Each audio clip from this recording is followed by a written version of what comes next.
मुझे खतरा यही है कि इंडिया जो है वो किसी न किसी तौर पर पाकिस्तान पे एक छोटे लेवल का अटैक करना चाहता है।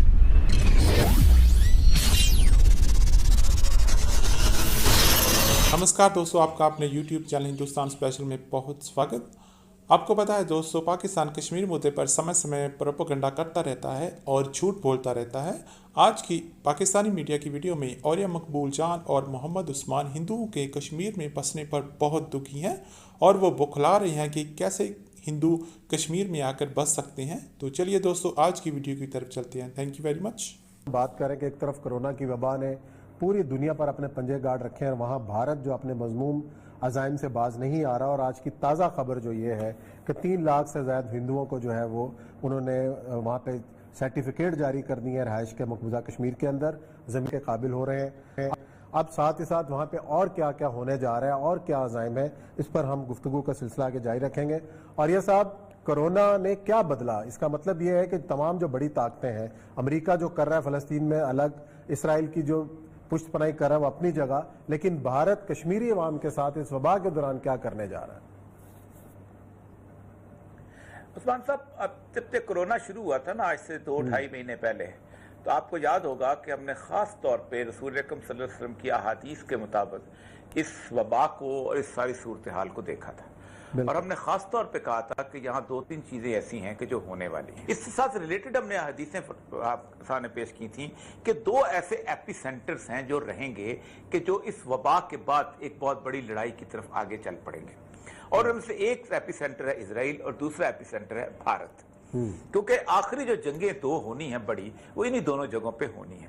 और आप देखिए, उस वक्त लोग मानते नहीं थे, हमारी बातों को एक दीवाने की बड़ समझते थे।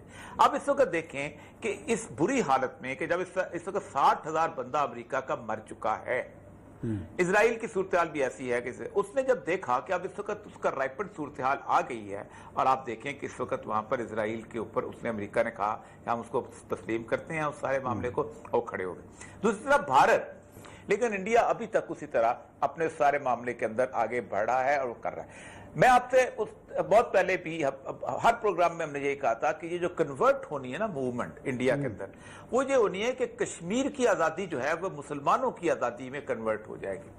कश्मीर अब एक सेपरेट इशू नहीं रह जाएगा। असल में कश्मीर के इशू को हमने गुज़श्ता 70 साल से इसी बात में गुम किया है कि हमने उसको नेशन स्टेट की जद्दोजहद बनाई। हम समझते थे शायद कश्मीर एक साउथ अफ्रीका है जिसके अंदर अपार्थाइड हो रही है, नस्ल परस्ती हो रही है और उनको आज़ादी है और फंडामेंटल राइट है, तो उनको आगे चलना चाहिए था। या हम ये समझते थे ये कोई अंगोला है, या ये समरना है, या ये वियतनाम है। लोगों ने नहीं माना भाई, इसलिए कि कश्मीर में कलमा तैयबा पढ़ने वाले, ला इलाहा इल्लल्लाह मोहम्मद रसूलुल्लाह पढ़ने वाले, वो आपको नेशन स्टेट के तौर पे कैसे तस्लीम करेंगे? तो इस जिन लोगों ने खास एजेंडे के तहत उसको अलहदा किया था, और खास तौर पे जो पंजाब की डिवीजन हुई, आप देखें ना दुनिया में जब इंडिया पाकिस्तान की तकसीम हो रही थी तो सारे सूबे इकट्ठे गए थे, पूरे का पूरा सूबा गया था, लेकिन पंजाब और बंगाल बकाया तकसीम किया गया था। बंगाल और पंजाब को तकसीम करके जिस वक्त उन्होंने गुरदासपुर वहां दिया, तो उसकी एक बुनियादी वजह यह थी कि पठानकोट का रास्ता जो था वो वहां जाना था, और कादियानी, यार बात है, कादियान वहां पर थे, तो कादियानी को उन्होंने मुस्लिम से एक्सक्लूड किया और वो आबादी जो उनके खाते में चले गई, वो चला गया उस गुरदासपुर। तो उस वजह यही थी कि कश्मीर को बकायदा डिजाइन के तहत इंडिया को दिया गया था ताकि वो इंडिया के साथ चला गया।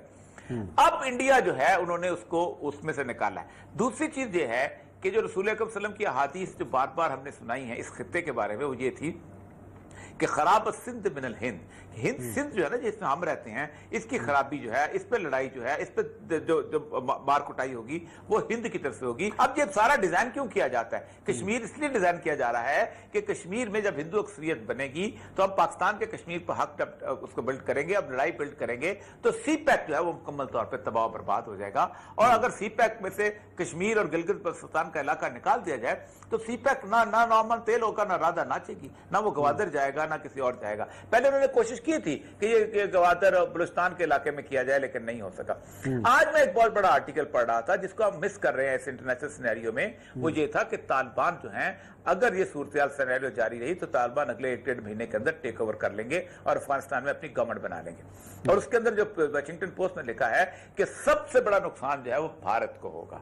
और इंशाल्लाह कल हम कोशिश करेंगे कि तालिबान की इस पूरी के अफगान ने मिस किया उसको, इतनी बड़ी डेवलपमेंट वहां पर हो रही है, इतनी बड़ी सिचुएशन वहां बिल्टअप हो रही है, लोग रहा हो रहे हैं, इसका मतलब यह है कि उससे पहले पहले इंडिया कुछ करना चाहता है। और मुझे खतरा यही है कि तालिबान की हुकूमत आने से पहले पहले इंडिया जो है वो किसी न किसी तौर पर पाकिस्तान पे एक छोटे लेवल का अटैक करना चाहता है। उसके अटैक का एक मसला यह है कि ये नहीं है कि पाकिस्तान इंडिया की लड़ाई शुरू हो जाएगी, होगा ये कि इंटरनेशनल अटेंशन आएगी और आलमी ताकतें जो है अपनी फौजें यहाँ पर खड़ा करेंगी कि ये बड़ा फ्लैश पॉइंट है, तो यहाँ भी फौज खड़ी कर दो, वहां भी फौज खड़ी कर दो, वे बन गया वो बन गया। और जब अक़वाम मुत्तहिदा की बॉर्डर पे ऑब्जर्वर आके बैठ गए, सील फायर शुरू हो गया, आलमी ताकतें बीच पड़ गई, तो आपकी सारी इकोनॉमिक एक्टिविटी तो खत्म हो जाएगी ना। आप उसके बाद सीपैक चलाएं या कुछ चलाएं, क्या करें, कुछ नहीं कर पाए ना।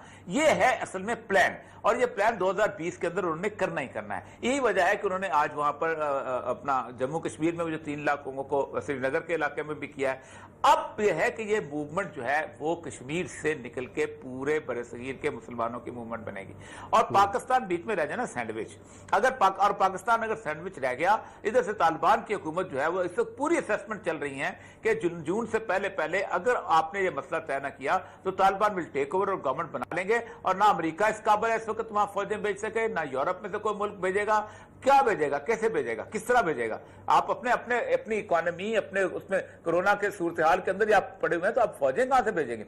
इस वक्त दुनिया को अपनी अपनी पड़ी है। अभी वेनेजुएला को जहाज भेजने की कोशिश की थी अमेरिका ने, उसके बावजूद भी थोड़ा सा पेंटागन ने थोड़ा सा रोक लिया कि नहीं फिलहाल रहने दो। अभी हम पड़े हुए। इस सारी गुफ्तगू में एक सवाल ही उभरता है कि कोरोना के खिलाफ हम जंग लड़ रहे हैं तो मुत्तहिद नहीं है, हम कहते हैं लड़ो अपनी अपनी जंग, लेकिन जो इतने बड़े चैलेंजेस हमारे ऊपर आने वाले हैं, भारत का चैलेंज है, बाकी माशी चैलेंज सर पे खड़ा हुआ है, इसके लिए भी हम मुत्तहिद नहीं है। मुत्तहिद ना हुए तो हम ये जंग जीतनी कैसे हमने? उस्मान साहब, मुझे बहुत खौफ आता है, मुझे बहुत डर लगता है, और डर इसलिए लगता है कि पाकिस्तान के अंदर इस वक्त ये क़यादत है, ये इसकी फोर्स साइटेडनेस से मुझे डर लगता है, ये दूर की देख ही रहे। देखिए, इमरान खान उन लोगों में से है जिनके साथ हमने एक उम्मीदें वाबस्ता की थी कि ये करप्ट नहीं है, ये बददियानत नहीं है, इसकी एक मुकम्मल तौर पे एक वेलफेयर की एक पूरी की पूरी एक तारीख है। उसने शौकत खानम के लिए पागलों की तरह फंड इकट्ठा किया, उसने शौकत खानम के लिए वो किया, वो समझता तक। लेकिन अगर आप इमरान खान साहब जो हैं वो दिमाग के अंदर एक चीज ये बिठा लें कि मैंने और कुछ नहीं करना, सिर्फ 2-3 चीजें जो मेरे ज़हन में आ गई हैं कि मैंने इसको लटकाना है, मैंने इसको लटकाना है, ये खराब है, ये बुरा है, तो फिर तो उसका मतलब ये है कि फिर तो हम गए काम से।